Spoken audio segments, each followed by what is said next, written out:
Mencari cerita Panji.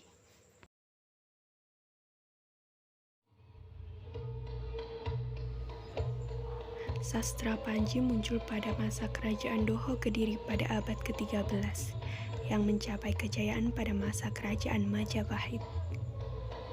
Terdapat ratusan naskah-naskah kuno cerita Panji tersimpan di perpustakaan Malaysia, Thailand, bahkan di Belanda dan Inggris. Kepopuleran cerita Panji dibuktikan dalam jejak budaya berupa karya sastra dan relief-relief di berbagai candi. Luasnya pengaruh Panji membawa naskah-naskah cerita Panji memperoleh sertifikat Memory of the World dari UNESCO pada 30 Oktober 2017.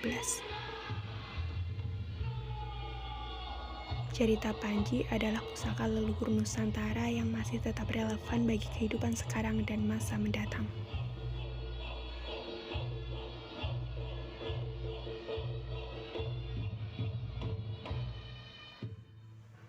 Dengan rasa penasaran, aku mengunjungi toko buku untuk mencari lebih jauh mengenai cerita Panji.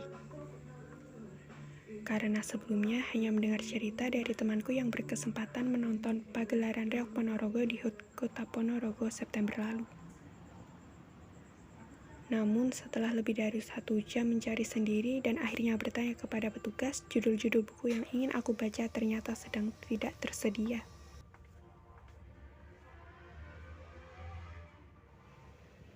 Akhirnya aku memutuskan membaca cerita rakyat Nusantara yang memiliki banyak ilustrasi. Setelah dipikir-pikir, dalam dongeng anak-anak juga terdapat cerita Panji, seperti Keong Mas, Ande-Ande Lumut, Cindelaras, Bawang Merah dan Bawang Putih, Lutung Kasarung, Putri Pandan Berduri, dan Si Pitung dari Jakarta. Karena cerita Panji memiliki karakteristik atau pola cerita tersendiri, yaitu tokohnya berjiwa kesatria. Memiliki pola integrasi, disintegrasi, reintegrasi, dan mengalami siklus berulang. Penyatuan dua belah pihak. Dan pada umumnya berakhir dengan happy ending. Cerita Panji bukan sekadar kisah percintaan antara Raden Panji Inukertapati dengan Dewi Sekartaji, melainkan memiliki makna sebagai simbolisme penyatuan dua pihak yang berseteru, yang disimbolkan dengan kerajaan Jenggala dan Kediri. Cerita Panji klasik memang biasanya lebih fokus kepada poin kisah percintaan dan petualangan, dan dongeng anak-anak.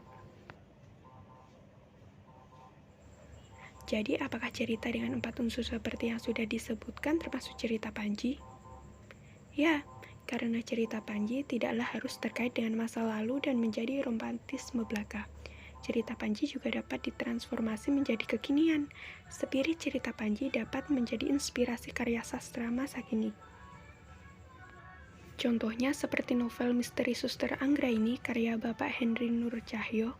Meskipun memiliki latar yang modern, tapi cerita ini mengambil substansi dari cerita Panji itu sendiri. Cerita kreasi Panji kontemporer ala aku sih bisa juga cerita dengan garis besar dua pemuda dan pemudi yang saling mencintai namun harus terpisah karena mengejar beasiswa beda benua, dibarengi adanya konflik perbedaan latar sosial keluarga. Dan setelah berpisah bertahun-tahun, ternyata takdir Tuhan mempertemukan mereka. Atau perjuangan seorang pria yang menyamar untuk mendekati cinta masa kecilnya yang kini tengah hilang ingatan, yang disertai konflik permusuhan antar dua keluarga dan berakhir bahagia. Hehe. Cerita Panji muncul di berbagai wilayah Nusantara dan dapat dikatakan sebagai sebuah simbol kebesaran dan kekuatan kultur bangsa Indonesia yang berakar dari budaya bangsa Indonesia sendiri. Cerita Panji merupakan sastra yang harus dilestarikan dan dikenalkan pada rakyat Indonesia.